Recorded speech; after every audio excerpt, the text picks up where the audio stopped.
lo que queremos en esta parte breve es estimular un poco la participación de ustedes, algunas preguntas que puedan incorporarse que puedan darnos pistas para seguir indagando sobre estos temas en función de lo que ya Gerardo expuso en su presentación. En este momento de país preocupados y ocupados con el tema de la participación, que ha sido toda la vida un factor fundamental de motivación y de activación de organizaciones, las que están asociadas en Sinergia y las que son aliadas, compañeras de ruta en muchos casos, ¿no? Y nosotros siempre conversamos cuando empezamos este estudio que para Sinergia, por ejemplo, que nació hace 22 años, en ese momento de país la participación se veía absolutamente desde otros ojos, desde otra forma, desde otro contexto. Había una relación de Estado-sociedad civil, en algunos momentos armoniosas, en otros momentos muy críticas, de muchas demandas, a veces de no entenderse, pero con la posibilidad de encontrar canales de diálogo. Ese modelo de país es totalmente diferente y que nuestras organizaciones han tenido que irse adaptando e irse preparando para enfrentar un contexto totalmente distinto, sin abandonar sus valores, sus visiones, su misión de actuar desde una perspectiva y desde unas prácticas democráticas en un contexto que va perdiendo justamente esa característica. Entonces nos preguntamos, ¿cómo se participa ahora en un país donde está tan golpeada la democracia? ¿Cómo se participa en un país donde el Estado no hace interlocución con las organizaciones autónomas ni con los ciudadanos de manera respetuosa y directa, donde la idea del sometimiento del ciudadano, del sometimiento de la organización social, no es vista solo como práctica, sino que ya está instalada en unas leyes de la República, donde hay una vocación y una acción dirigida a utilizar la organización como una herramienta de dominación, y que el vector hambre, en este caso, en este momento es lo que más se ve, pero que eso no es gratuito, eso está diseñado para que sea así. Entonces, ¿cómo nuestras organizaciones tenemos que sentarnos a pensar esto?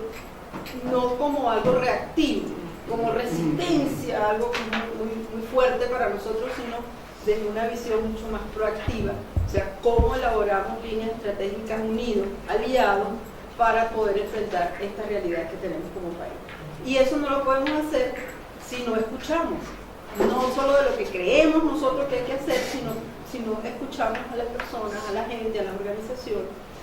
Y otra preocupación que se unía a toda esta reflexión cuando empezamos a pensar en este estudio, es decir, bueno, estamos en un momento clave de cambio, y nuestra percepción es que muchas organizaciones intermedias, muchas organizaciones de derechos humanos, o muchas organizaciones que inicialmente no se veían como organizaciones defensoras de derechos humanos, han asumido ese enfoque y esa práctica, dada la realidad, y se han fortalecido en su visión, en su misión, están muy activas, están haciendo cosas, muchas han logrado proyección pública nacional, se han establecido redes de actividades con organizaciones del exterior, internacionales, en función de la crisis que vivimos. Pero ¿qué está pasando con la organización de base? ¿Qué está pasando con la gente en su espacio territorial? Lo que nosotros llamamos el gran movimiento vecinal, que fue un hito en el país para la participación. Y me acuerdo cuando nosotros peleábamos el tema del primer reglamento a las asociaciones de vecinos, porque la consideramos una regulación restrictiva a la libertad de participación y asociación. Y ahí nací yo en el activismo social. Como ahora la escalada realmente en contra de la organización autónoma está en otro plano. Entonces, ¿qué hacemos? Algo de todo lo que hemos aprendido en estos años, lo que tenemos más tiempo en estas andanzas, tiene que servirnos para plantearnos unas nuevas formas de actuación y nuevas formas de alianza. Y los que están naciendo, todos esos espontáneos que están sintiendo que ahora tienen que hacer cosas, o los jóvenes que están llamados a hacer cosas, tenemos que encontrarnos para, juntos con esas fortalezas de cada uno, poder construir una propuesta distintas y que motiven y poder enfilar en función de esto. Dijimos, bueno, pero esa escucha tiene que ser estructurada, esa escucha no puede ser irnos a hablar con la gente así, a ver qué dicen, sino vamos a hacer un proceso para poder sacar algunas lecciones, algunas ideas que nos ayuden. Y entonces, bueno, conversamos con Gerardo, porque como les planteó, en el 2009 ya habíamos hecho un camino, nos parecía hasta muy valioso poderlo hacer nuevamente. Quisiéramos ver si esto lo podemos ampliar a otras ciudades, a otras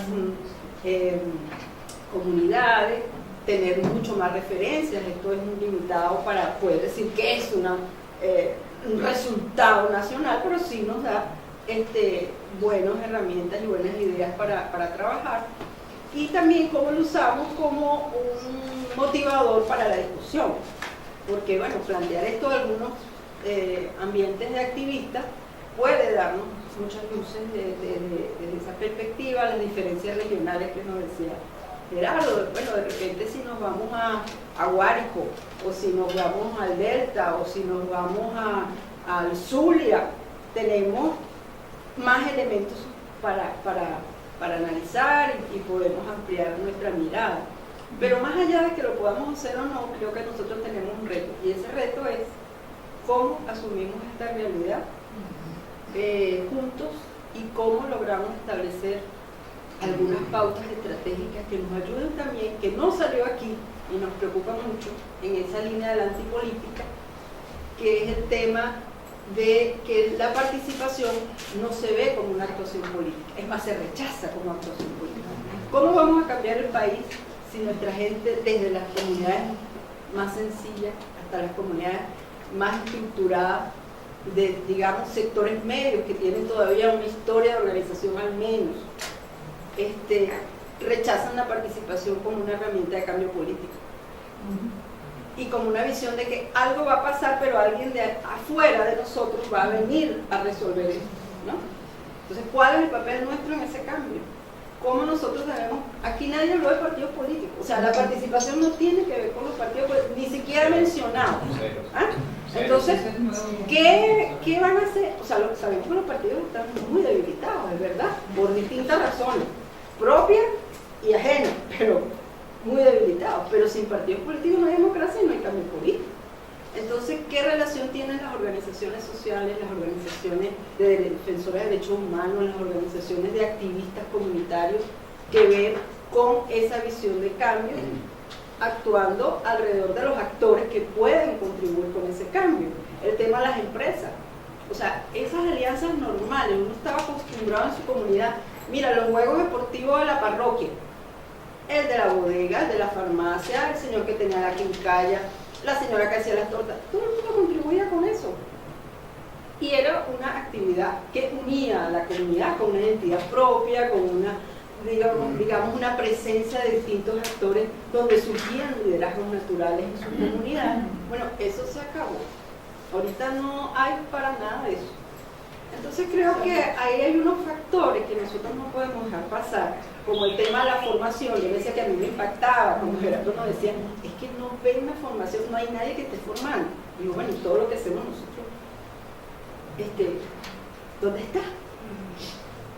Una respuesta cómoda, que tampoco creo que es la única, que puede haber algo, pero es que no sabemos difundir lo que hacemos. Es verdad, tampoco hay muchos medios de comunicación ahora como para aprovechar y hacer eso, pero independientemente de ello, no sé si estamos valorando nosotros el factor de formación y capacitación como una herramienta de cambio. Quizás, como decía Dixie, nos estamos quedando en el Twitter.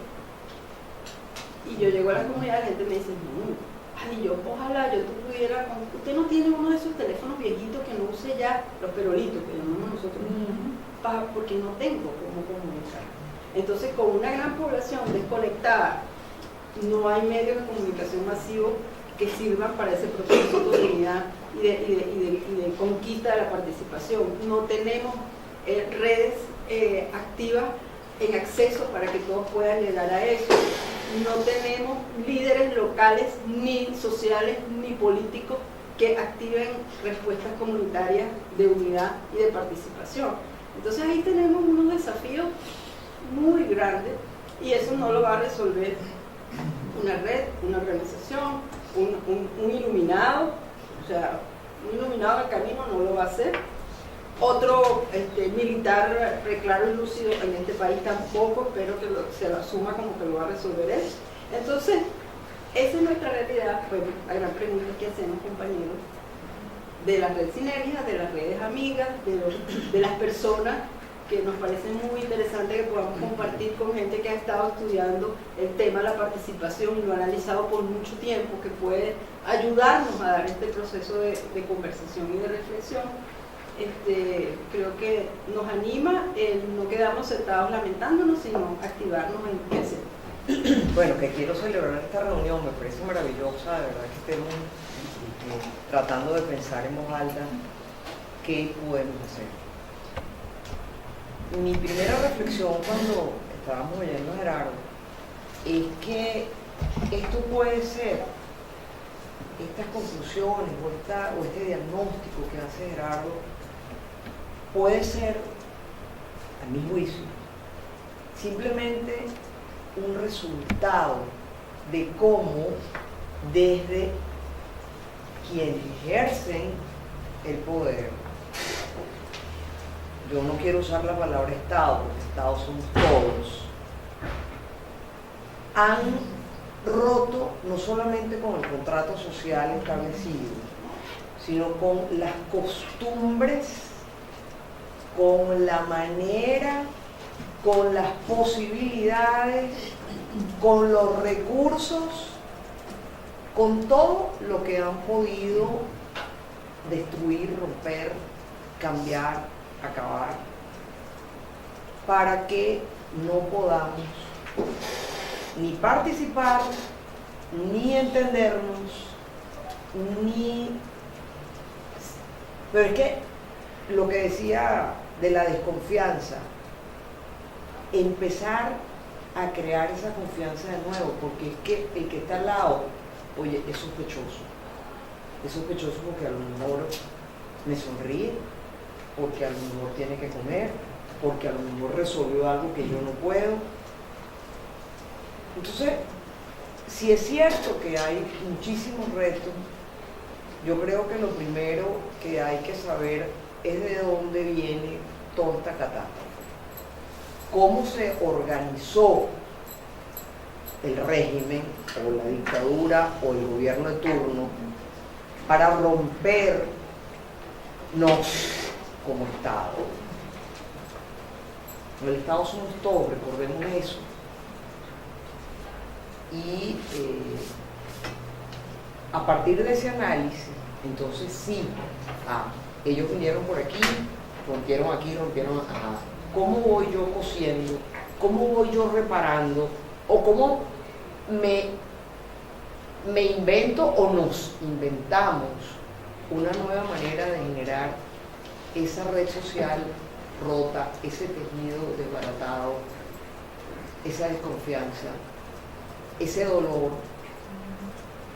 Y a lo mejor, cuando hablamos de dolor y hablamos de justicia, yo quisiera entender que parte de lo que nos motiva es la injusticia.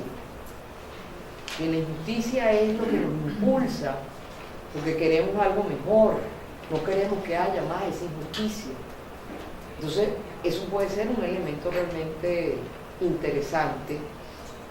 Y cuando Gerardo volvía a mencionar cómo por las emergencias puntuales la gente puede llegar a medio organizarse o por lo menos a tratar de solucionar esa contingencia, bueno, a lo mejor por ahí es donde tenemos que empezar, por el principio.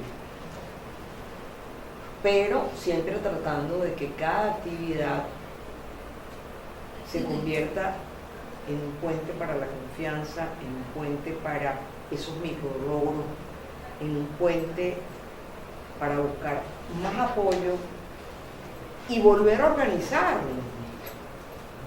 Porque, es decir, una plaga como la que nos ha caído, eso no fue de la nada y no surgió de un momento a otro. Eso encontró un caldo de cultivo, pero además fue con premeditación y alevosía. Entonces, el entender que fue hecho con premeditación y alevosía me permite entender un proceso que le quita la culpa al vecino, le quita la culpa al que está al lado mío. Y yo creo que por ahí podría comenzar a restablecerse un poquito más la confianza. Básicamente nosotros seguimos insistiendo en educación. Creemos que la educación es la base de todo. Pero como hemos recibido tantas quejas a través del observatorio que tenemos en la página, hemos insistido a los muchachos que sigan el siguiente paso. Vamos a hacer una denuncia pública, vamos a decir lo que nos está pasando y bueno, eso de una u otra manera yo creo que empuja.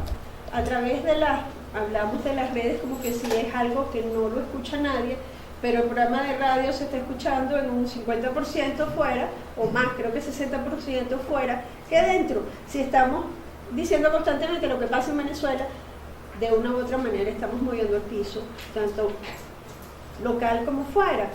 Dentro de 2 semanas, el día 6, y los invito a todos, vamos a estar en el registro principal para sacar las cédulas de identidad a las personas que por sus problemas de identidad no les quieren sacar la cédula. Simplemente les están borrando el principal motivo. Una de las cosas es las personas trans que ya están en su proceso, sobre todo los varones que salen barbas, su cédula dice rosa, pero tienen barba. Entonces los obligan a quitarse la barba. A las que son chicas les obligan a cortarse el pelo o agarrárselo aquí atrás, quítate los zarcillos porque tú eres, cuando les pedimos que vayan a hacer la denuncia y dicen, si los primeros que me están agrediendo son ellos mismos, entonces nos vamos en grupo, vamos todos a sacarnos la cédula y el Bululú hace algo. Hemos invitado a todos los que se pueden, así que los periodistas por favor acompáñennos ese día. La hora creo que es a las 9 de la mañana, de todos modos regaremos la voz y nos echan una manito con eso, a través de las redes. Creo que el empuje lo tenemos que dar, inicialmente las organizaciones. Si nosotros declinamos por miedo, señores, yo creo que no vamos a salir de esto, no vamos a salir de esto. Si nosotros empujamos, es impresionante cómo se van inscribiendo las personas. Me da miedo poner la denuncia si estoy solito, pero si estoy acompañado, ya como que resisto. Y los que nos están acompañando son más jóvenes de los que ustedes se imaginan. Y la mayoría son estudiantes universitarios que nos están dando la mano. O sea que en situaciones tan fuertes como las que están viviendo las personas trans, las personas intersex, sí, internacionalmente nos ayudan, por lo tanto vamos a hacerles ver, miren lo que está pasando, tomar ciertas fotos, no nos permiten sacar la cédula. Entonces tengo que llevar mi afeitadora para quitarme la barba. Oye, al ponerle testosterona al barbón, inmediatamente le va a salir la barba y va a... Pero tú aquí dices que eres mujer, ¿qué pasó? 2 de ellos, uno no le permitieron sacar, por ejemplo, el pasaporte. No pudo salir del país porque no le permitieron sacar el pasaporte. Y otro, varón, cuando llegó le dijeron, quítate los pantalones, yo quiero ver qué hay ahí. Entonces en ese caso sí se puso la denuncia y resulta que ahora los están agrediendo. Son muchachos que, bueno, ¿cómo voy a poner la denuncia si a quien le voy a poner la denuncia es el que me está agrediendo? Todo eso tenemos que movilizarnos todas las organizaciones. Ahí más que redes tenemos que ser hermanos, porque es la única manera de salir adelante. Gracias. Bueno, primero agradecer la invitación, el espacio, abrir este espacio es fundamental, esencial en este momento de intercambio y agradezco mucho a Consultores 21 y a Sinergia sobre el maravilloso estudio que confirma, constata por dónde van los tiros, por Dios, ese lenguaje militarizado se nos cuela cada rato, por dónde van los procesos y la dinámica de participación muy importante. Yo quería hacer algunas observaciones. En los años 80 y 90 yo tuve la suerte de participar 19 años en una escuela de formación de líderes sociales y políticos en materia de organización y participación social. Muchas de las cosas que evidencia este estudio están vigentes, es realmente notable cómo las concepciones de participación, Gerardo, cómo siente al activista, todos esos estereotipos siguen vigentes, están allí mediando el sentido de la participación en los proyectos que se puedan hacer para transformar las comunidades. Eso quiere decir que no solamente la crisis es culpable, entre comillas, de esas concepciones y esa tradición en la cultura, si se puede hablar de cultura participativa en Venezuela, sino hay un sustrato allí que ha marcado la idea de organización y participación en Venezuela con una precaria formación e idea muy superficial en términos generales, estoy hablando generalidades, sobre la dimensión política de la organización y la participación social. Y eso es algo que tenemos que meterle a fondo. Yo diría solamente unas observaciones, unos comentarios sobre lo que Gerardo muy bien nos presentó aquí y que agradezco.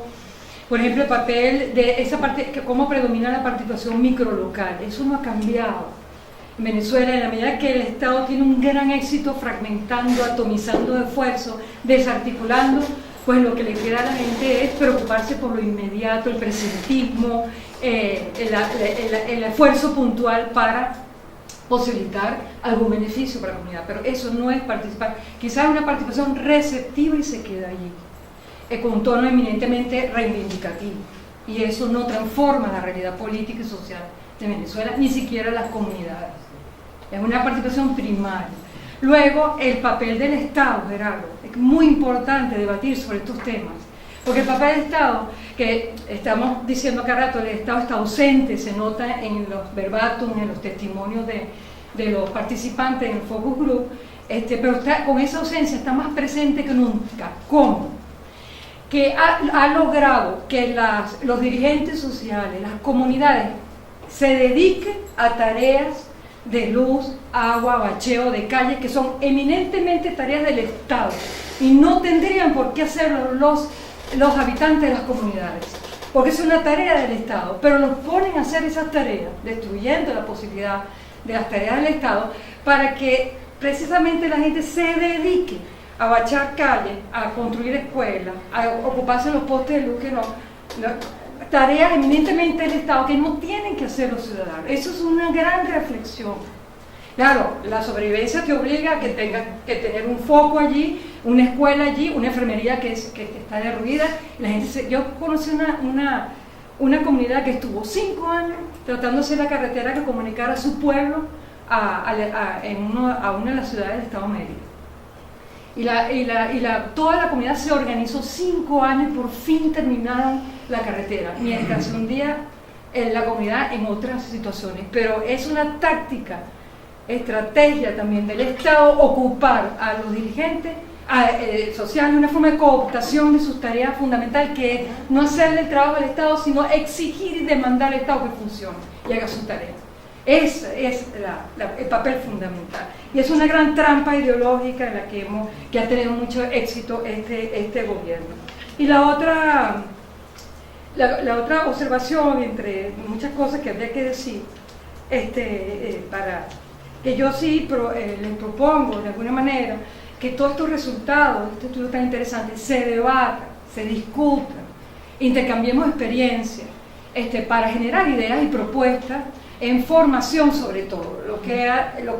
El vacío que la gente dice, no sabemos participar, en los años 80 y 90 era la queja, la preocupación, la demanda más importante. La gente no tiene idea, y la tiene por su experiencia, pero cómo sistematizar, organizar la concepción de participación, dotándola de una dimensión política transformadora de la realidad. La participación no es recibir ni dar solamente, es un el primer estadio de todos. Luego está la participación contributiva, la participación decisoria, que es potenciar la dimensión política de la participación. Eso solo lo podemos trabajar en una escuela de formación sistemática y permanente para dirigentes sociales, articulado con los dirigentes políticos locales. A nosotros yo estuve en esta escuela 19 años y los milagros, por decir una palabra, extraordinarios que veíamos en las comunidades, cuando la gente tenía un sentido político de la participación social, empezaba a dejar las tareas que le corresponden al Estado y a exigir a sus concejales, alcaldes, cuando había esa participación, y a sus gobernadores que hicieran sus tareas, porque se convertirían en lo que el gobierno llama ahora la Contraloría Social, que es un término extraordinario que hay también que habría que trabajar en las escuelas de promotores. Y para terminar, como una observación más de una cantidad de inquietudes que me quedaron del estudio, que celebro, de verdad muy interesante, es el factor religioso.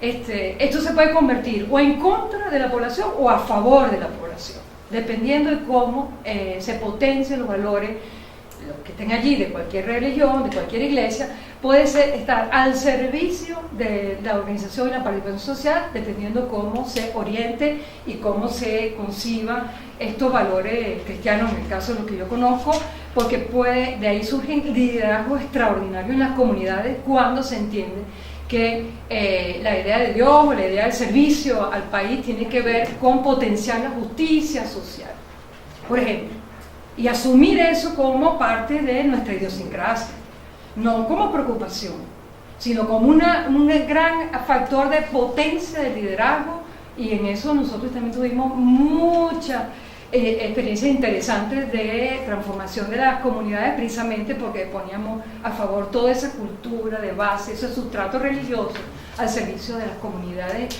y al servicio sobre todo de darle sentido político a la participación social. Así que muchas gracias, y esa es la propuesta que hago, pues discutir cada uno de los temas que puede salir de allí para ver cómo cada quien ha experienciado estos temas participativos y montar una escuela de formación sistemática en estos temas, que es la idea que estamos cocinando en Darle Letra hace un buen tiempo. Bueno, gracias. De acuerdo con lo que tú planteas de que es necesario abrir una discusión sobre esta presentación que nos acaba de hacer Gerardo.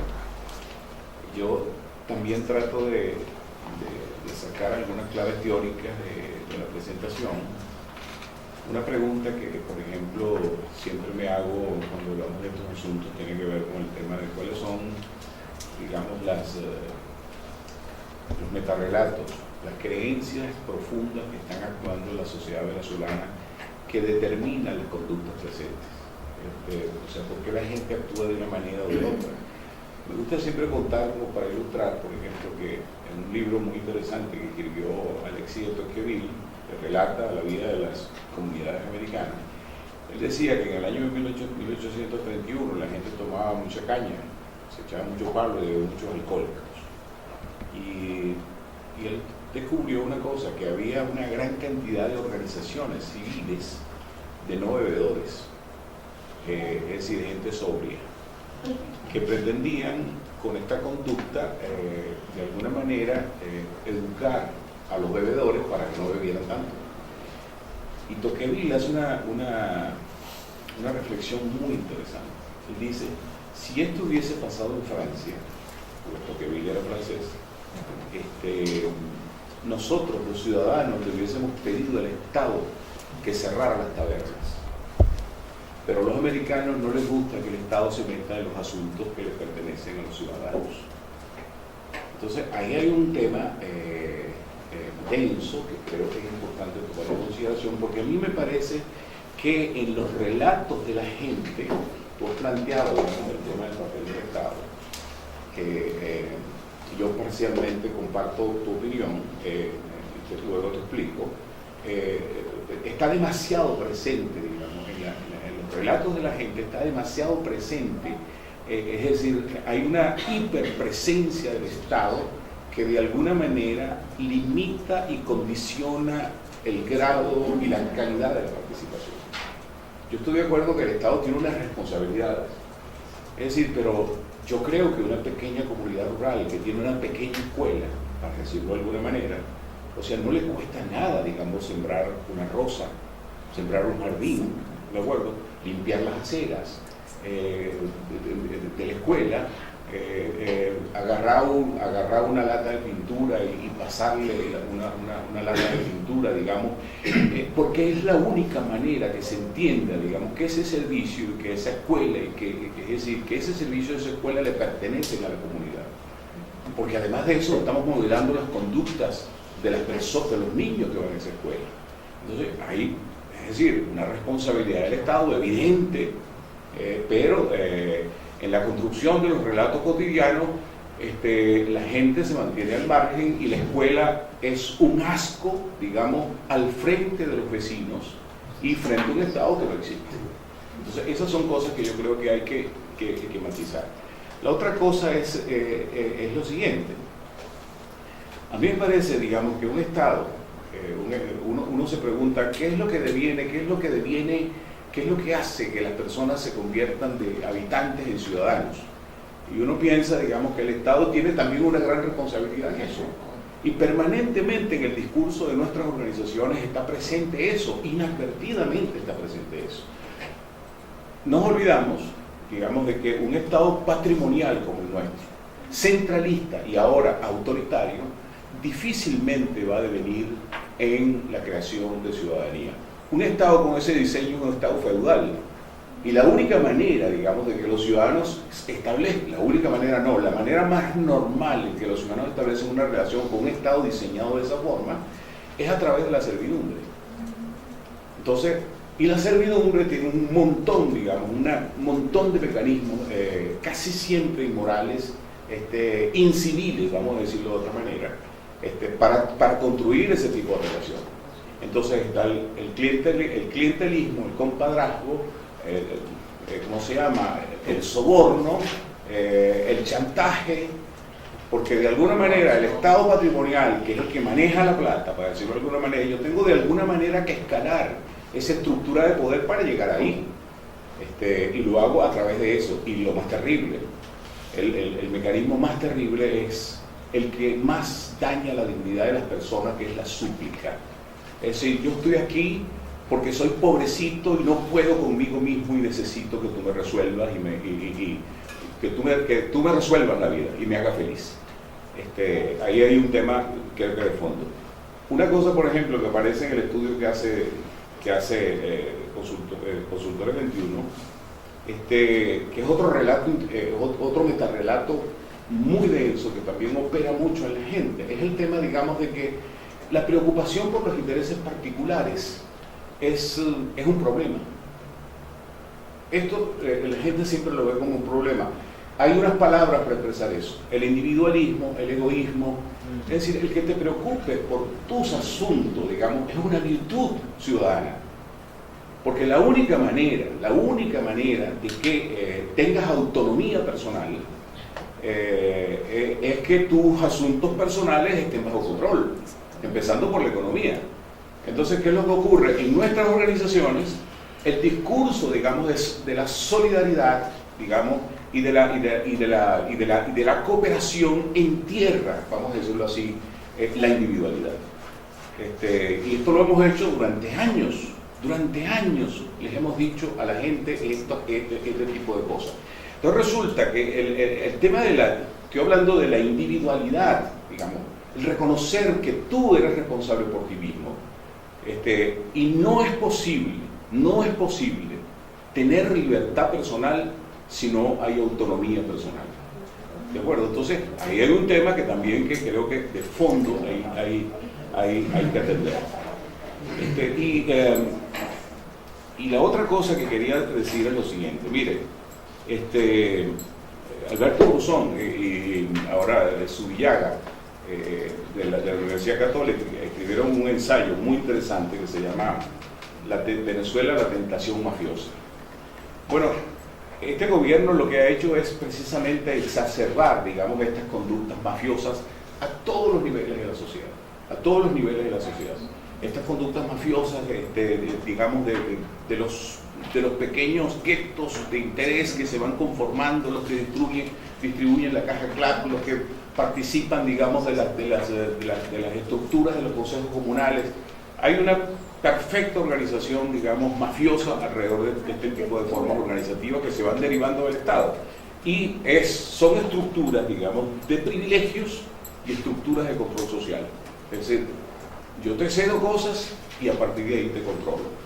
Me parece que nosotros tenemos un desafío enorme, digamos, en Sinergia, y en todas las organizaciones que están vinculadas a Sinergia y a otras organizaciones de la sociedad civil, de hacer un trabajo, digamos, de educación ciudadana que realmente contenga propuestas interesantes. Tú hablabas, conectadas con una visión de una Venezuela distinta, digamos. Yo creo que eso es un desafío que tenemos. Tú hablabas, por ejemplo, del Estado Lara, y el Estado Lara siempre ha sido particular, digamos, en ese asunto.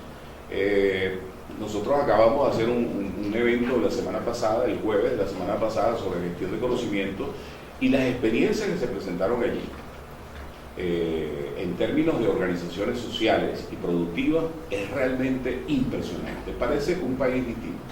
Es decir, la asociación de casas de cultivo de Quíbora son unas asociaciones espectaculares. Se presentó una, pero hay 7 que han nacido y que solamente en el Valle de Quíbora están actuando. Las organizaciones de la gente que está trabajando con el Cocuy, en el semiárido de Lara, en el municipio de Urdaneta, en Siquisiqui.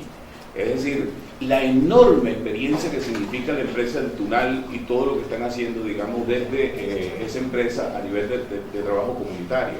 Para no hablar de las tradicionales Ecocesola y todas esas formas organizativas que actúan allí.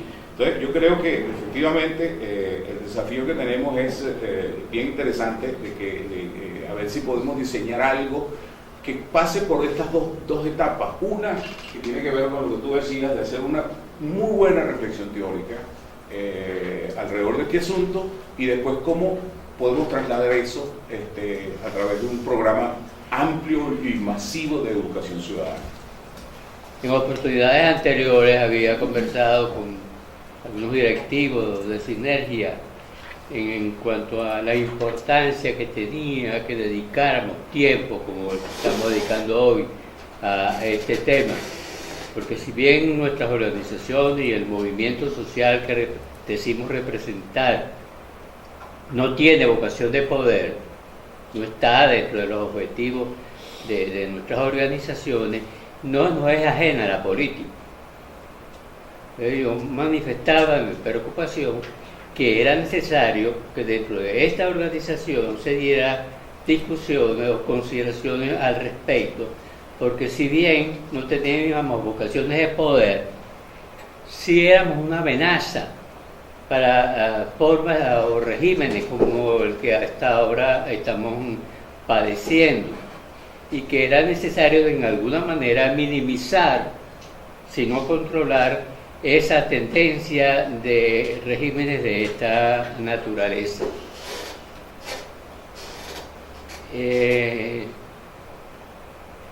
Las distinguidas personas que me precedieron me dejaron sin discurso. Y entonces no me voy a repetir, o no las voy a repetir a ellos, ¿no? Celebro la forma magistral como expresaron su intervención, o en su intervención, porque de eso se trata. De eso se trata. En especial la vecina que tengo al lado, Manuel, y la bella dama que le precedió, fue, a mi juicio, extraordinario, ¿no? Porque a esta situación nos hemos llegado fortuitamente, sino de una forma perversa. El régimen se dedicó a crear las condiciones para esto. En alguna manera, esto no nos es desconocido. Quizás subestimamos al enemigo. Recuerdo que en las décadas anteriores al acceso del actual régimen, desde la Escuela de Vecinos de Venezuela lo planteábamos y llegamos incluso ante algunas instancias de que son todas las organizaciones económicas, que era necesario invertir en formación ciudadana, porque presentíamos que se estaba creando un caldo de cultivo que pudiera culminar en un régimen como lamentablemente ha sucedido.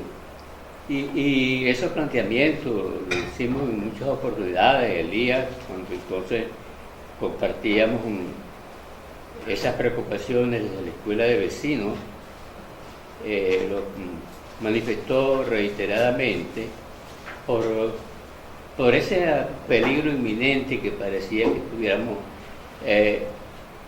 caminando. Dolorosamente la historia nos pasó por la muerte. Entonces llegar a esta situación no es fortuito. Esas limitaciones o esa percepción que tienen algunos sectores de la sociedad sobre participación, como lo expresó el representante de...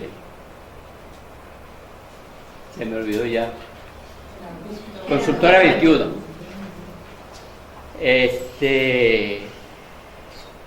Voy entonces solamente a limitarme a una pregunta.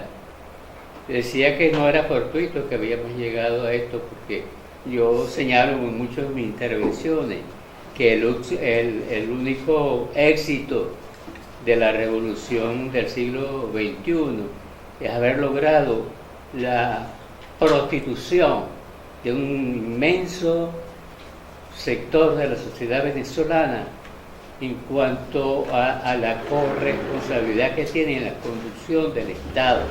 Coincido con Manuel en este aspecto, porque un ciudadano, entre otras cosas, se define como que está consciente de sus derechos y cumple con sus deberes. Dentro de esos deberes está también su participación en la construcción de una sociedad, de unas instituciones suficientemente fuertes, capaces de preservar un sistema democrático como lo soñamos quienes estamos en este día, en este salón. Entonces se dedicaron a cambiarnos la historia. Nos cambiaron la bandera, nos cambiaron el escudo, nos cambiaron a Simón Bolívar, lo pasaron de descendiente de europeo a descendiente afroamericano. Le cambiaron el rostro, le cambiaron toda la historia y nos fuimos quedando callados.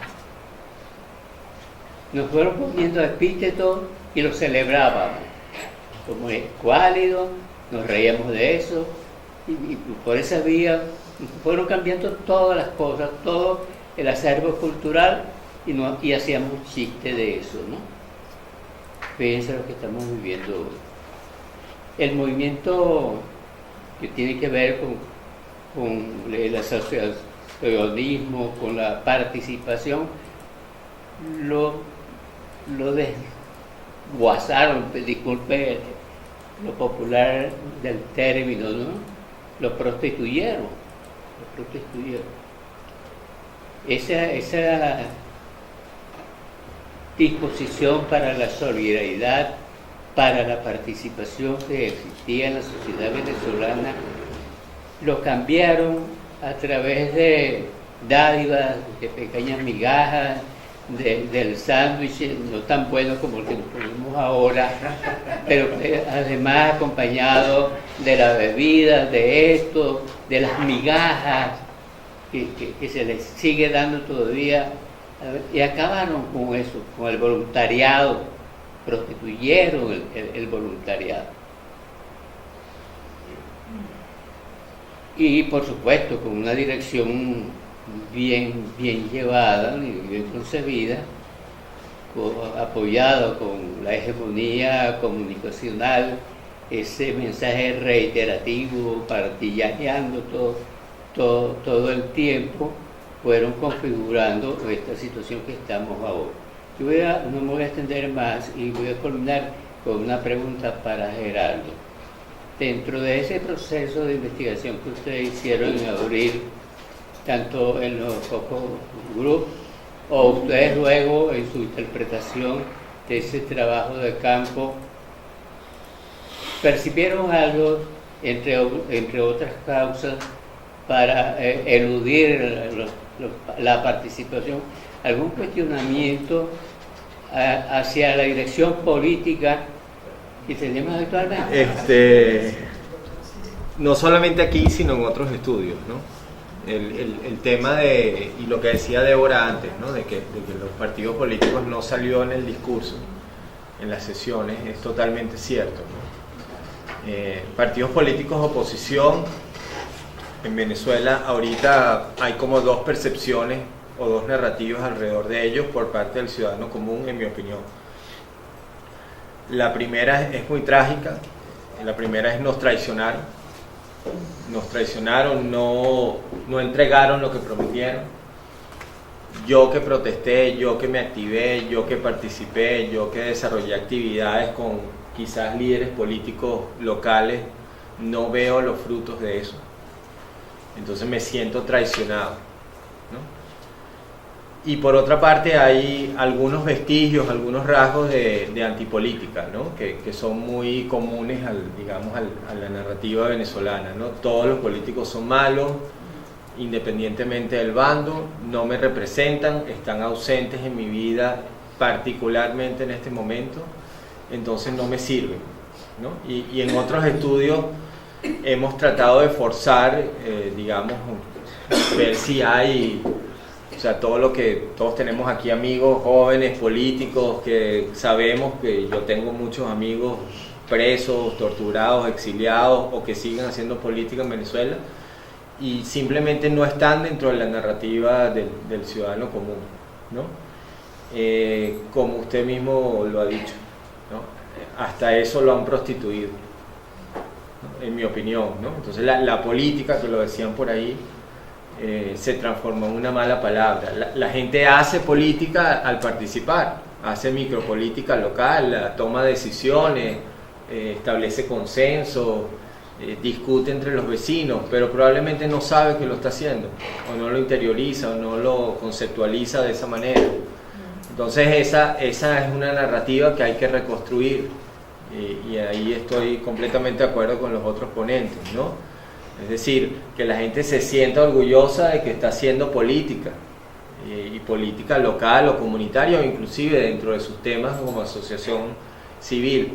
Fíjese del grado tan malo que estamos, dramático, en una de las, no voy a decir de qué parte de Caracas, pero el presidente de la asociación de vecinos de una parte del este de Caracas, que estaba en una de las sesiones, un señor de clase media, educado, etcétera, líder vecinal de hace mucho tiempo, nos dijo: las dos prioridades que tenemos ahorita en la asociación de vecinos son las siguientes.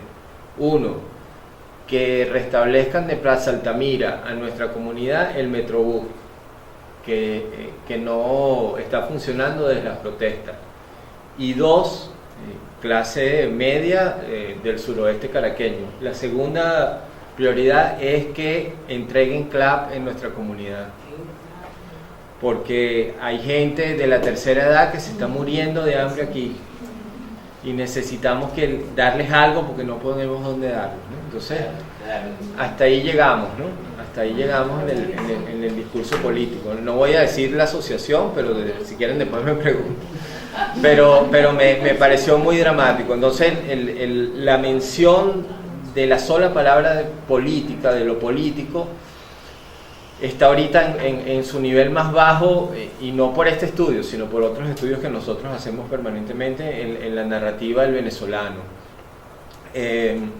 Inclusive las formas o las posibles salidas, otro Mesías, otro Salvador, otro, tampoco lo ven como algo cercano, ¿no? Entonces, yo creo que el gobierno ha construido muy bien su discurso alrededor de depende de mí. Si no dependes de mí o no te gusta lo que está pasando, vete del país, ¿no? Y quizás la narrativa que más está presente en el discurso ahorita en la gente es cómo me voy, ¿no? ¿Cómo me voy? Entonces, cómo me voy es no participo. Es simple teoría de juego. Me salgo del juego porque no me gustan las reglas, ¿no? Y yo creo que, y estoy de acuerdo con todos los ponentes, es algo totalmente adrede, es una estrategia del gobierno, es totalmente a propósito crear esa situación de desconfianza institucional en lo político. Bueno, muchísimas gracias, de verdad. Este estudio de Consultores 21 nos aporta muchísimo al trabajo que estamos haciendo desde el laboratorio y el que nos proponemos hacer además, ¿no? Yo siempre digo que cuando queremos buscar soluciones debemos comenzar por ser muy sinceros con nosotros mismos. Y cuando yo escucho, por ejemplo, en las intervenciones, bueno, preguntas de cómo podemos hacer de una manera diferente, cómo construimos de nuevo la confianza, cómo podemos inventarnos una nueva manera para tejer nuevamente, lograr nuevamente el tejido social, oye, me pregunto si es que realmente todo eso lo teníamos antes, ¿ok? O sea, o cuán realmente lo teníamos. Y creo que debemos comenzar por esa pregunta muy sincera para nosotros mismos, ¿no? Yo hace 18 años ejercía la gerencia general de una fundación que me permitió conocer el mundo rural, pero bien conocido. Desde la Sierra de Perijá, la Sierra de San Luis, la Sierra de Machango, la del Turimiquire, la Faja del Orinoco. Y siempre cuento esta anécdota que lo voy a compartir con ustedes hoy. Después de 2 años haciendo el trabajo que estábamos haciendo, iba yo caminando por una comunidad en el Turimiquire, una comunidad cariña, con 2 mujeres cariñas, que me dijeron, caramba señora Beatriz, y me van a disculpar el término, pero qué pendejas éramos nosotros. Nos pasábamos la mitad de la vida esperando que viniesen a ofrecernos y la otra mitad de la vida esperando que viniesen a cumplirnos. Y nunca nos habíamos dado cuenta de lo que éramos capaces de hacer por nosotros mismos, sino hasta ahora. Y aquí empato con lo que dijo Manuel, la importancia de lo que individualmente podemos hacer, la importancia, por ejemplo, de ese acomodar la escuelita. Y me lo hizo recordar muchísimo, porque era parte de lo que nosotros lográbamos hacer con las comunidades, que ellos mismos se ocuparan de arreglar su escuelita. Cuando nosotros iniciamos ese programa, lo iniciamos con PDVSA, y cuando yo fui a proponerle a la muy alta jerarquía de PDVSA trabajar con el concepto de desarrollo rural sostenible, me dijeron, Beatriz, por favor, pero eso no es posible. Por Dios, si el venezolano tiene una cultura de pedir y de que le den. Y le dije, no, esa cultura la crearon ustedes. Y así como ustedes crearon esa cultura, ustedes tienen la posibilidad ahora de hacer todo lo contrario. Y eso lo hicimos. Y lo hicimos durante 4 años hasta que perdimos pues la Fundación Sumaque y todo lo demás. Y Palmabén y demás, etcétera, etcétera, etcétera. Construir de nuevo la confianza, no. Confianza no ha existido. La confianza realmente nunca ha existido. Quizás puede haber existido hace mucho tiempo, ¿no? Y quizás más bien la situación que estamos viviendo ahorita puede brindarnos una oportunidad de comenzar, sí, a tener confianza, y creo que está ocurriendo. Hay acciones solidarias que están ocurriendo entre individuos y que nos hablan de creación de confianza. Y eso es interesantísimo verlo, ¿no? Quisiera recuperar, porque bueno, tenía unas ideas que compartir con ustedes, pero quedarme casi a lo último pues me permitió escuchar otras cosas muy importantes que me hacen hacerme nuevas preguntas. ¿Es la participación microlocal contraproducente en la promoción de la participación ciudadana? No, yo diría que no. Yo diría que justamente hay que comenzar por eso, por lo pequeñito, ¿no? Y aquí me empato ya no con la experiencia de hace 18 años, sino con la experiencia de hace 1 año y pico. Durante 1 año y medio estuve participando en un proyecto de promoción de la planificación participativa para el desarrollo local. Y lo hice aplicando herramientas completamente diferentes. Y yo agradezco al Centro de Estudios Políticos de la Universidad Católica que tuvo confianza en mí, en algo que, como se lo dije desde un principio, era un experimento. Y agradezco inclusive a 5 alcaldes y a todas unas comunidades de 5 municipios que también les dije esto es un experimento, y se lanzaron a hacer el experimento. Entonces creo que eso puede funcionar, perfeccionando obviamente a partir del aprendizaje. Tú mencionabas en una de tus últimas láminas, cuando hablabas del driver, de los drivers, Gerardo, conectar con la emoción. ¿Okay? Y ese es un elemento clave. Y particularmente clave en estos momentos. El viernes pasado hacía una presentación del proyecto que desarrollé, lo hacía en Caracas, Ciudad Plural, y una de las personas que está aquí presente justamente decía, oye, pero ¿cómo haces para conectar con las emociones? Hay miles, o sea, hay metodología. No, yo no podría hablar de metodología, pero hay muchas formas de conectar con las emociones. Pero es que justamente esa fue una de mis primeras conclusiones.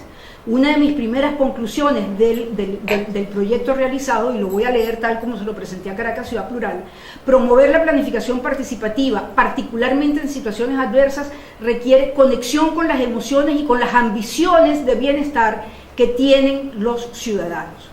Además, se debe interconectar las emociones y las ambiciones de estos entre sí a fin de construir una visión de futuro conjunta y definir un foco común para la planificación participativa. Eso es clave. Eso es clave. Definir cuál va a ser ese foco o esos focos comunes es clave. Y definirlos a partir de las ambiciones personales es clave para movilizar a la participación. Otro de los puntos que puse en mis conclusiones dice: la conciencia del yo como ciudadano es el punto de partida para lograr el nosotros como ciudadanía. Es el ciudadano quien permanece, el gobernante es temporal y su función permanente es la del ciudadano. Mantener el compromiso de esa ciudadanía es imperativo. Entonces, inclusive, conectar al funcionario público con esa responsabilidad que primero tiene como ciudadano y no con la temporal que tiene como funcionario es muy clave para lograr esa cercanía o esa relación, interconexión que tiene que haber entre el ciudadano y el gobernante. Para terminar, porque con todísimo gusto yo comparto esto con más profundidad en otro momento, de verdad me va a dar muchísimo gusto. Yo sí quisiera, pues, hablando de qué hacemos, con qué herramientas trabajamos, bueno, yo trabajé esto con 2 herramientas que se han aplicado en organizaciones de alto desempeño. Yo trabajé esto con 2 metodologías que se han aplicado solamente en empresas, particularmente en empresas, y es con la metodología de los ejes de ambición, que parte justamente de primero reconocer cuáles son nuestras ambiciones personales para luego ver cómo conectamos nuestras ambiciones en función de algo común, y la segunda metodología, que es la de gestión de innovación. A ambas metodologías yo les hice adaptaciones, ¿okay? Porque además de todo, ambas metodologías como metodologías generadas por privados son by the book, ¿no? Y no, o sea, by the book no sirve porque deja uno de ser innovador. Hay experiencias que se generaron de ahí, interesantes, hay conclusiones interesantes, hay gente que hoy día está participando que no participaba, hay gente inclusive que hoy día está organizada que no soñaba con estar organizada, hay gente inclusive que se organizó y que se está formalizando, hay otros que sí le tienen miedo a la formalización, o no solamente se la tienen, o sea, tienen o no tienen conocimiento de cómo hacerla, tal cual lo que pusiste en esa lámina, o están en esa cuestión de la estructura de poder que nos mata, ¿okay? Pero bueno, eso quería compartir con ustedes, obviamente para dejar una brevuca que nos permita compartir más adelante, más a profundidad. Pero yo primero quiero aplaudir el estudio porque nos acerca a las realidades, ¿no? A veces pensamos que están pasando muchas cosas, pero lo que no está escrito, lo que no se recoge como dato, como información, y de esta manera uno puede inmediatamente interpretarlo, ¿no? Yo interpreté varias cosas que decía Gerardo con respecto a la presentación. Yo inmediatamente cuando él hacía la comparación 2009, 2018, 2017, yo decía, bueno, pero ¿qué pasaba en el 2009 que había posiblemente mecanismos de participación y qué pasa ahorita en el 2018? Bueno, muchos de ustedes han dicho lo que ya han hablado, de que hemos tenido un posible Estado democrático en el 2009, había leyes que de una otra manera hablan de espacios de participación, pero también había organizaciones que estaban en este proceso de construcción de ciudadanía. En estos años, bueno, podemos hablar de un Estado democrático y un Estado totalitario, un Estado totalmente que rompe con todo lo que tiene que ver con los espacios de participación, y podemos hablar también entonces que la participación ciudadana en estos momentos está secuestrada. Yo lo veo así. Secuestrada desde el punto de vista que tú no puedes participar, te sientes totalmente percibido. Hay organizaciones, como decía la amiga, que quieren participar, no pueden participar, se sienten totalmente cohibidas en su espacio propio y origen de las comunidades y de lo micro, ¿no? Entonces yo creo que desde el contexto hay que hacer el análisis, no solamente desde lo que nosotros hacemos en nuestra comunidad, en nuestras organizaciones, sino el contexto es importante para poder darle explicación e interpretación de lo que es la participación en cada uno, en los voceros, como decía Gerardo, en los vecinos y también en las organizaciones que están en este proceso de construcción. Yo también podía, cuando terminó la exposición, pero ¿qué organizaciones están allí? O sea, ¿cómo las caracterizo y cómo yo hago una síntesis de lo que hay allí? Yo decía, bueno, estas son organizaciones que parten de un gran voluntariado, ¿okay? Parte de algo que tiene que ver con el asistencialismo ahorita, hay un gran asistencialismo. Y además de eso son inmediatistas, como lo quiero inmediatamente. Y lo otro que tiene que ver con la emocionalidad. La emocionalidad para mí yo creo que es importante, como decía la compañera. Sin embargo, la emocionalidad está allí desde el punto de vista de cómo yo atender al otro para darle atención, ¿no? Lo otro que yo veía en la exposición es que tiene que ver directamente con la posibilidad de hacer procesos de cambio en la organización y de transformación. Yo le estaba contando el día, hace unos 20 minutos, que donde yo vivo, mi comunidad, que es Palo Verde, allí se está reactivando un consejo comunal. Yo formo parte del consejo comunal, estuvimos haciendo nuestras elecciones y cuando fuimos a Funda Común a llevar nuestros documentos para decirles que habíamos hecho nuestro proceso, el funcionario nos dijo, allí hay chavistas incorporados. ¿Sabe que Palo Verde se ha considerado como nada que ver con el gobierno, en absoluto? Y nos decían, ¿ustedes tienen chavistas aquí incorporados? Nosotros abrimos unas elecciones, el que se inscribió, el que votó. No, pero es que tiene que haber chavistas, porque si no, no es un pensamiento plural. Mira, nosotros, imagínense, no teníamos ni respuesta para darle a este funcionario. Entonces, cuando yo hablo de pensamiento plural, a mí también, bueno, y lo que decían esta mañana, es que lo que se pretende es un pensamiento único, no es un pensamiento plural. El pensamiento único está en función de eso, o sea, que tú te conviertas en esa persona que ni siquiera eres vocero de nada, sino que también pasas a ser hasta funcionario de este Estado, que es un Estado que está totalmente presente, y así estoy de acuerdo, está totalmente presente en la comunidad. No estar dando dinero, porque esa ha sido su misión en estos años, dando dinero, dando algunos beneficios, significa que está presente, porque te secuestra la participación, te secuestra la manera de poder hacer algo diferente. Y yo quería terminar con esto para no encadenarme, porque creo que hay muchas ganas de hacer muchas cosas. Mire, una de las cosas que yo veía de la exposición, y yo creo que Débora lo señalaba, es que en ningún momento se habla de incidencia pública y política que pueda tener la organización. Eso es una gran dificultad y una gran debilidad que podamos tener nosotros en el ahora y en el futuro. Yo termino con esto. Si hay un pensamiento simple, va a haber participación simple. Esto lo decía Morín Morán, como ustedes lo conocen. Y si hay un pensamiento complejo, hay una participación compleja y de profunda transformación. Yo creo que por ahí vienen los tiros, como decía mi amiga Guerrero. Yo creo que el proceso de formación de las organizaciones es imprescindible desde ese punto de vista.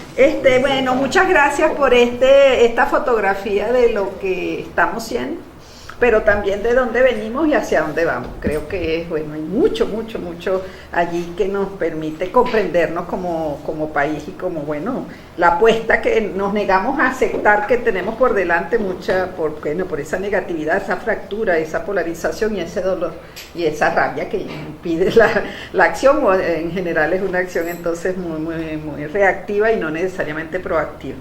Yo, efectivamente, el tema del Estado patrimonial, frente al Estado patrimonial, que yo comparto esa mirada, que bueno, que está en manos de grupos, familias y pequeñas clanes y mafias, que entonces ahora vemos que se está extendiendo a las comunidades, que es tremendamente grave y que se va a poner peor porque la lucha por los territorios y recursos se agudiza en esta situación de crisis. Hay menos dinero que coger, hay menos, entonces marco mi espacio y bueno, y lo que me voy a terminar de raspar. entonces se va a poner, va a ser aún más aguda esta lucha y este estado patrimonial. Pero frente a este estado patrimonial, y de repente es que yo tengo una tendencia, a lo mejor porque justamente por mi deformación profesional como psicóloga social, a apostar a la gente y a la ciudadanía. Y yo creo que frente a ese estado patrimonial que está, por supuesto, en esa lucha por mantenerse en el poder y ver qué más recursos toma para sí y anula efectivamente a la población y al país, está una ciudadanía en construcción. Yo sí creo que todas estas formas, incluso el que no nos reconozcamos como partícipe de este proceso de cambio, es parte de un tema de una fragilidad identitaria como nación. Y que entonces en este contexto, justo porque estamos sufriéndolo con el dolor, con la rabia, sorprendidos, como ustedes señalan, de lo que nos ocurrió, porque éramos ilusos y además acostumbrados a que nos den, porque ahorita nos dan la bolsita, pero también toda la vida nos han dado desde el Estado rentista. O sea, esa dependencia ha sido siempre la misma. Entonces, en ese sentido, creo que nos cuesta reconocernos como partícipes realmente, ¿no? Y uno lo va haciendo, y bueno, y las organizaciones, y ustedes además tienen toda la vida en esto del trabajo comunitario, vecinal, etcétera, pero que no lo asumimos como acción social y colectiva, acción política, pues acción colectiva en función del bien común.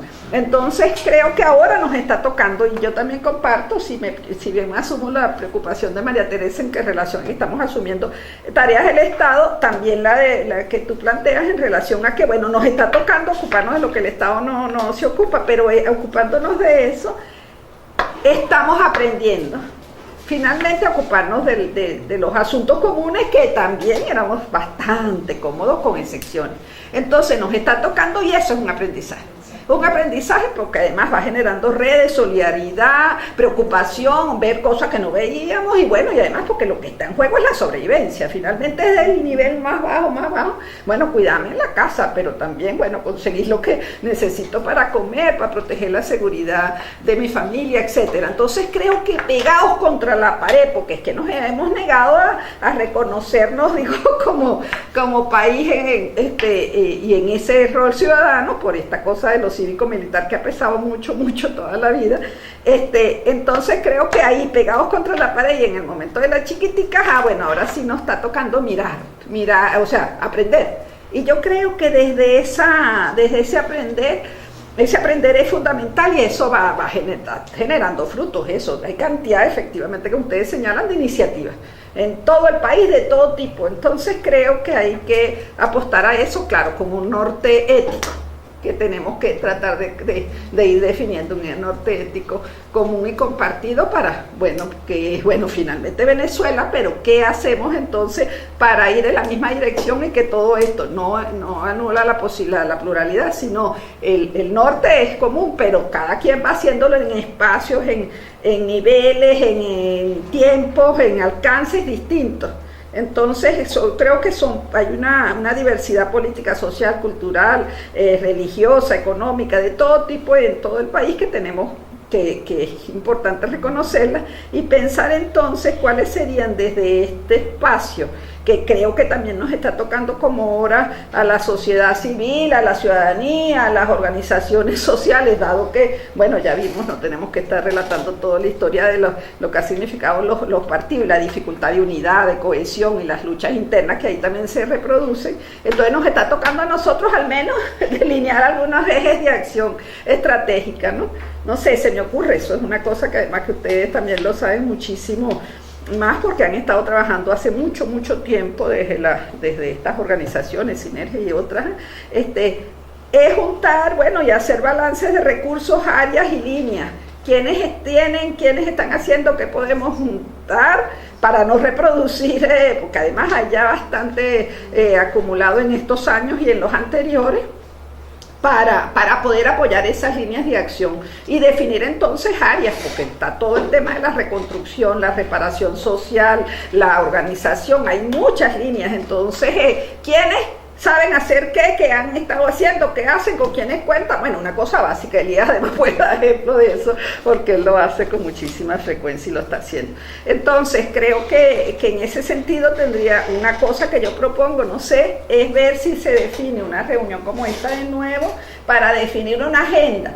Y fajarnos a ver, bueno, por lo menos esbozar las grandes líneas y bueno, no sé, ustedes que conocen más quiénes son las redes, las organizaciones existentes y quiénes tienen como recursos, materiales, espacio y sobre todo también un cúmulo de experiencias internacionales en el área, que bueno, que hay muchas, algunas por lo menos en nuestro campo y por eso venimos hoy a la universidad, aquí a la universidad para hacerlo entre la Central, la Simón Bolívar, nosotros en UCAP.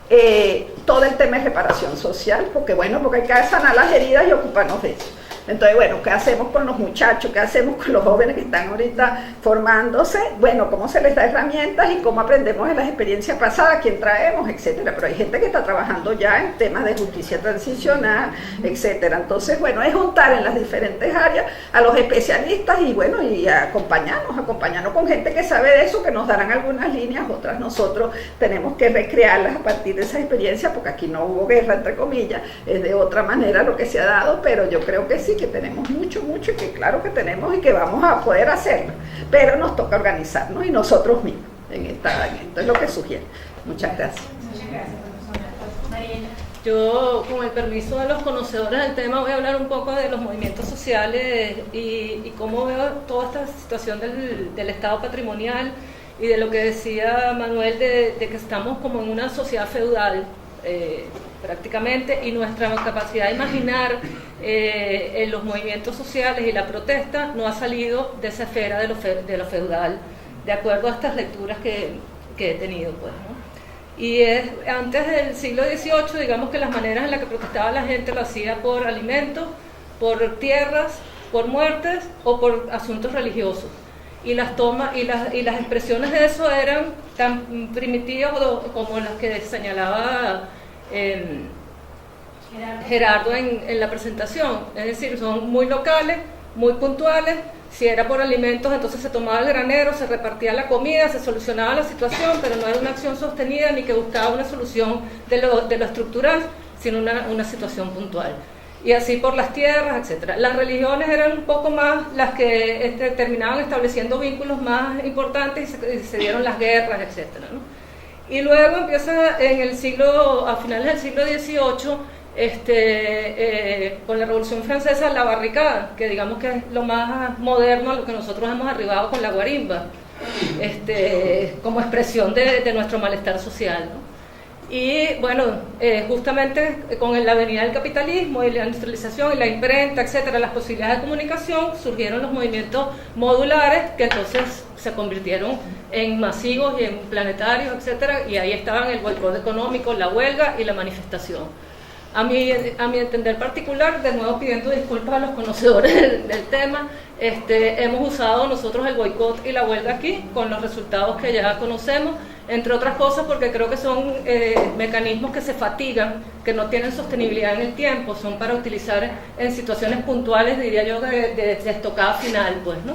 Y la manifestación, que es la que tiene como mayores repertorios, infinitos repertorios, tantos como creativos seamos, son las que efectivamente no hemos sido capaces de desarrollar y de divulgar y de formar, como dice María Teresa, a gente para hacer eso. Porque además, juntando los discursos de ellos tres, en términos de esa participación del Estado ausente y de que efectivamente yo comparto con María Teresa que si uno está encargado de hacer la labor del Estado, no tienes posibilidad de hacer otra cosa, pero también es verdad que haciendo esas labores, los ciudadanos fueron aprendiendo en esas manifestaciones roles que les eran absolutamente ajenos, como si estamos en una manifestación, hay una parte de nosotros que tiene que encargarse de la seguridad, esos ciudadanos se fueron formando teniendo nuevas cualidades que los ayudaban después incluso a desarrollarse profesionalmente en otras áreas, que sería lo que podría pasar en esos estratos, digamos, emergentes ahí. Pero para todo eso es necesario, como decía María Teresa, la formación, y yo creo que el otro elemento sin el cual es imposible que pase, y que quizás para mí es un desafío más grande que la formación, es la comunicación. porque nosotros no podemos creer que las redes sociales, que manejan nada más el 10 o el 12% de la sociedad, nos van a ayudar con eso. La información está totalmente secuestrada a los medios de comunicación por el gobierno, y ninguna de estas acciones que nosotros hagamos, por más que logremos formar gente, etcétera, van a ser de incidencia política nacional si no logramos articularlas en red a través de medios de comunicación. Y creo que sobre ese es el mayor desafío que tenemos. Imaginarnos además que creo que nosotros nunca hemos entrado en la modernidad, que tuvimos una modernidad prestada, comprada con los petrodólares, pero que Venezuela pasó de ser una sociedad rural, feudal, a una modernidad prestada. Y entonces tenemos esa materia por delante, volver a cursar por primera vez realmente en esas escuelas de formación, en esta manera de innovar, imaginarnos una sociedad distinta, con generosidad, no pensando en que tenemos que regresar a lo que teníamos, sino pensando realmente en que tenemos que hacer un inventario sincero, honesto, de lo que nos ha sucedido, de la responsabilidad que tenemos todos y cada uno de nosotros en este proceso, que no es nada más del régimen, no es nada más de los partidos políticos, sino de todos nosotros y la manera en la que concebimos la organización de la sociedad, y ese es el verdadero desafío que tenemos por delante. Celebro la realización del estudio porque lo considero una herramienta súper útil para el trabajo que realizamos. Quería realizarle una pregunta a Gerardo. Sí. Vi que el punto de la capacitación salió como en 2 oportunidades. De hecho, entre los drivers está: necesitamos herramientas para saber participar. Y dicen lo que no quisiera, específicamente, por lo menos mencionaba, no tanto herramientas metodológicas y académicas. Entonces la pregunta es, ¿por dónde andaba la necesidad? Porque uno puede hacer la presunción, de hecho en el trabajo que realizamos, uno presume, bueno, lo que deben necesitar es esto, aquí está la oferta. Y entonces no sería como el momento, bueno, primero como propuesta, si no valdría la pena indagar más sobre eso, porque uno dice, oye, pero si se ha dado, hay bastante oferta, ¿por qué lo perciben como que es una necesidad que no está satisfecha? Pero me gustaría si a través del estudio pudiste como sacar un poquito más, profundizar un poquito más en eso, qué tipo de capacitación pensaban. Me pones contra la pared. No hay una respuesta concluyente, no era uno de los objetivos de la investigación. Formarse para ello es, de alguna manera, dos o tres cosas que yo pude medio entender, ¿no? La primera es cómo me asocio de una manera más formal, ¿no? Ya lo vemos ahí en la escalera, ¿no? Es decir, cómo paso de la emergencia y lo espontáneo a algún tipo de organización, y ni siquiera más, no organización, veanlo en el plano más individual, algún tipo de liderazgo personal, ¿no? La gente valora mucho el liderazgo personal ahorita, en esta situación, tanto vecinos como activistas decían, esta gente que sí está participando tienen vocación de liderazgo y podrían ser otra cosa en el futuro, ¿no? Entonces, todo lo que tenga que ver con liderazgo en formación creo que tiene una relación, y formas asociativas más formales tienen también algo que ver, ¿no? La otra cosa que me parece que está subyacente en el discurso, pero no explícitamente dicho por ellos, es la capacidad de trabajar con otros, la capacidad de articular redes. La gente no sabe aliarse. Aliarse es algo más complejo de lo que parece, ¿no? Y en la vida real es así también, ¿no? Entonces, cualquier forma o cualquier instrumentación que ellos tengan y lo que decía la señora ya, yo creo que es muy pertinente, ¿no? Alguna vez la gente realmente piensa en red, piensa en términos del otro. Entonces cualquier forma de ayudarlos a capacitarse para entender que la alianza va más allá de lo microlocal, y va más allá de mi calle, y va más allá de la protesta de reactiva, yo creo que sería tremendamente útil para eso, para ellos. De hecho, eso es lo más subversivo que a mí se me ocurre hacer, ¿no? Y siempre lo digo en mis clases de capital social, ¿no? El gobierno no quiere que nos unamos, no quiere que tengamos un solo pensamiento, no quiere que articulemos propuestas, perspectivas diferentes, porque el otro piensa diferente a mí, pero yo puedo llegar a consensos con él. Entonces, cualquier forma de articulación o cualquier forma de enseñanza en donde la gente que trabaja del sur de Barquisimeto, al norte de Barquisimeto, se van a unir, yo creo que sería tremendamente valioso. No me lo dijeron implícitamente, pero sí lo sentí, sobre todo en las sesiones de activistas, el reconocerse y decir, oye, había un grupo en Barquisimeto que se llama Madiva, que ayuda a jóvenes en actividades deportivas de fútbol, ¿no? Y la mitad de los participantes no lo conocían al muchacho, además el muchacho es un empresario. Y entonces de repente le dijeron, tú eres Madiva, por fin te conozco, por fin reconocemos, hemos escuchado hablar de ti, pero no sabemos cómo, dónde estabas, qué hacías. Pues cualquier forma de articulación, que eso lo está trabajando el LOCAP en alguna medida. Y nosotros también. Sí, de hecho, el proyecto se llama Articular. Exactamente, es tremendamente valioso. Talleres de redes pensados no en redes sociales, sino en redes de alianza. Esas son como las tres: liderazgo, redes y formalización, diría yo. Gracias. Chévere. Que esto se quede acá, por muy interesante que haya sido, que creo que si en realidad fue así la conversación, creo que esto abre la posibilidad de mucho más análisis, de profundizar un poco más en cada uno de estos elementos y en construir un camino que nos lleve a algo muy concreto. Participar es hacer cosas concretas. En este caso, creo que esa línea o esa agenda o esas orientaciones que nos ayuden justamente a conquistar mejores prácticas y formas para aliarnos, para hacer cosas juntos, para construir una narrativa. Estamos muy preocupados en Sinergia con el tema de la narrativa que estamos teniendo, con una narrativa donde la emocionalidad negativa impere. No, aquí no nos unimos, aquí el otro tiene un interés, este no sirve para nada. O sea, en esa narrativa no pueden hacer una propuesta de cambio. Y nosotros primero que nadie, tenemos que adoptar, asumir, incorporar una forma de expresar lo que hacemos y lo que queremos, que motive y que cambie ese patrón, que es muy difícil y que tenemos que usar mucho el Radio Bemba, las redes naturales, las redes de aliados, las redes de organizaciones, las redes sociales también, porque hay un ámbito importante de la sociedad de liderazgo que las utilizan muy fuertemente y ahí también hay que conquistar otras formas de narrativa quizás. Entonces, unir estos temas de construir narrativa con acciones que rompan mitos, un poco lo que nos invita Manuel, rompamos algunos mitos que más bien nos obstruyen el camino hacia un cambio positivo en el país. Creo que tenemos que hacerlo, eso no es fácil.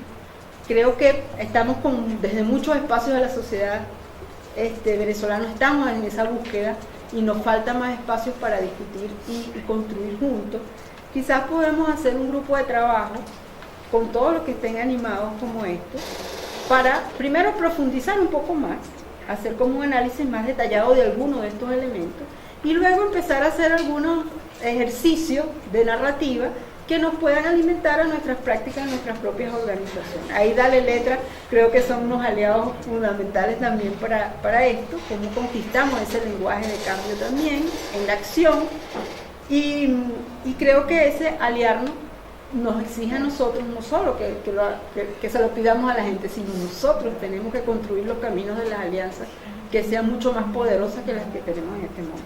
Entonces, bueno, quizás la invitación es, porque en un grupo de trabajo, una sesión a que lo podamos invitar próximamente, donde podamos ya dar una segunda ronda de reflexión, pero encaminada con algunos temas muy concretos que nos animen a todos. Y agradecidos entonces de habernos dedicado a ustedes esta mañana. Hemos recogido todas estas... Ok, un punto de información, Manuel va a cerrar.